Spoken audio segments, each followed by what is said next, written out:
অনেক রোগী তো আপনাদের কাছে বিভিন্ন সমস্যা নিয়ে আসে, ঘাড় ব্যথার বিভিন্ন সমস্যা নিয়ে আপনাদের কাছে আসেন এবং তারা আসলে বিভিন্ন ধরনের ফিজিওথেরাপির আপনি আসলে সাজেস্ট করেন তাদেরকে। একটু জানতে চাইবো স্যার, ঘরে বসে যারা সাধারণত মানে ঘাড় ব্যথায় আসলে ভুগছেন তাদের জন্য কি কোনো ব্যায়াম সাজেস্ট মানে আপনারা করে থাকেন যারা আসলে তারা ঘরে বসে করতে পারেন এমন কোনো ব্যায়াম?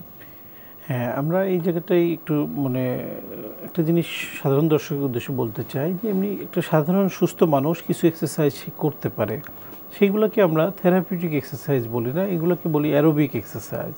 মানে একটা শুধু সুস্থ স্বাভাবিক মানুষ আমি হাতটা মুভ করলাম, সোজা করলাম, this is also an exercise. এবং এটা কিন্তু একটা ব্যায়াম যেটা অ্যারোবিক এক্সারসাইজ। আপনি 5 মিনিট 10 মিনিট মানে একটু জাম্পিং করলেন, একটু হাঁটাহাঁটি করলেন, 10 মিনিট আধা ঘন্টা সাইকেলিং করলেন, সুইমিং করলেন, প্রত্যেকটাই কিন্তু এক্সারসাইজ। কিন্তু এটা হলো কোনো থেরাপিউটিক এক্সারসাইজ না, বা রোগের জন্য এটা এক্সারসাইজ না। এই কারণে এই কথাটা বলছি, যেমন রোগের জন্য তার চিকিৎসা ভিন্ন ভিন্ন। ওষুধের দোকানে আমি যে যদি আমার একটা প্রেসক্রিপশন ছাড়া ওষুধ চাই, তাহলে উনি আমাকে কী দিবেন? অনেক ধরনের তো ওষুধ রয়েছে, তো আমার জন্য তো ওই একজন চিকিৎসক যে প্রেসক্রিপশন করলো সেটাই আমার জন্য চিকিৎসা। ঠিক তেমনই আমরা ঘাড়ের যে সমস্যাগুলো নিয়ে রোগীরা আমাদের কাছে আসে, প্রত্যেকটা রোগীর আলাদা আলাদা এক্সারসাইজ থাকে, রোগ অনুযায়ী তার এক্সারসাইজগুলো ভিন্নতা থাকে। এই জন্য ইন জেনারেলি যদি আমি কিছু এক্সারসাইজ দেখিয়ে দিই বা বলি বা করতে বলি, একজন মানুষের জন্য হয়তো সেটা অ্যাপ্রোপ্রিয়েট, আরেকজনের জন্য সেটা আবার ক্ষতির কারণ হয়ে দাঁড়াবে। এই জন্য ইন জেনারেলি আমরা যেটা বলি যে বাসায় হোম অ্যাডভাইস যেটা আমরা দিই, একটা রোগী আমাদের কাছে ট্রিটমেন্ট নিয়ে যাচ্ছেন, কোর্স কমপ্লিট বা সে আমাদের কাছে যখন আসলো ট্রিটমেন্ট চলছে, আমরা কিছু তাকে এক্সারসাইজ বাসায় করতে বলি, সেটা অ্যাকর্ডিং টু কন্ডিশন একজন ফিজিওথেরাপি চিকিৎসক তাকে নির্ধারণ করে দিবে, সেটা সে বাসায় করবে। বাট নিজে নিজে বাসায় ইউটিউব দেখে বা মানে একটা মানুষের কাছে জেনে করতে যেয়ে অনেকে ক্ষতির সম্মুখীন হয়। এই জায়গায় আমাদের একটু সচেতন হতে হবে, কারণ ওই এক্সারসাইজটা একটা পার্টিকুলার রোগ, একটা পার্টিকুলার ব্যক্তির জন্য হয়তো ঠিক থাকতে পারে, কিন্তু আরেকজনের জন্য সেটা ক্ষতির কারণ হয়ে দাঁড়াতে পারে। খুবই গুরুত্বপূর্ণ একটি বিষয় স্যার। আসলে শোয়ার যে ভঙ্গি, আসলে আমরা শোয়ার সময় আসলে কিভাবে মানে যদি শোয়ার চেষ্টা করি, কিভাবে আসলে শুলে আমাদের দেখা যাচ্ছে যে এই ঘাড় ব্যথা থেকে আমরা মুক্ত থাকতে পারবো, বা অনেকে দীর্ঘমেয়াদী ব্যথায় ভুগছেন কিন্তু দেখা যাচ্ছে যে তার জীবন অভ্যাসের কারণে অনেক সময় ঘাড় ব্যথা আসলে বাড়তে থাকে।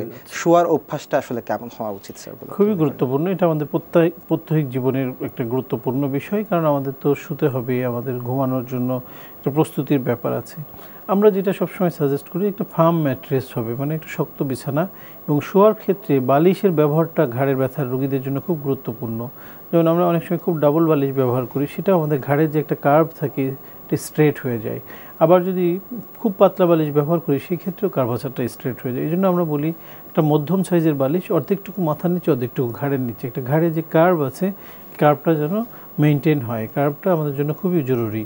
তো এই কারণে শোয়ার ক্ষেত্রে আমরা বলি সে সাইড লাইংয়ে ঘুমাতে পারে, সোজা হয়েও ঘুমাতে পারে, যেটাকে আমরা সুপাইন লাইং বলি, বা তার কমফোর্টেবল পজিশনে সে ঘুমাতে পারে। বাট শোয়ার বিছানাটা হতে হবে ফার্ম বা শক্ত, শক্ত বলতে একেবারে কাঠের বিছানা না, মধ্যম সাইজের।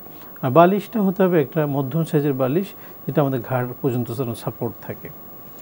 স্যার, অনুষ্ঠানের একেবারেই শেষ পর্যায়ে চলে এসেছি। যারা আসলে ঘাড় ব্যথায় ভুগছেন, আমাদের আজকের দর্শক যারা আপনাকে দেখছেন, তাদের উদ্দেশ্যে আপনার বার্তা কি হতে পারে সুস্থ থাকার ক্ষেত্রে? অনেক ধন্যবাদ আপনাদেরকে সুন্দর একটু প্রোগ্রাম আয়োজনের জন্য। আসলে সাধারণ মানুষ যারাই ঘাড় ব্যথায় ভুগছেন, আমরা অনেক সময় দেখি যে প্রাথমিক পর্যায়ে আমরা এটাকে গুরুত্ব দিই না।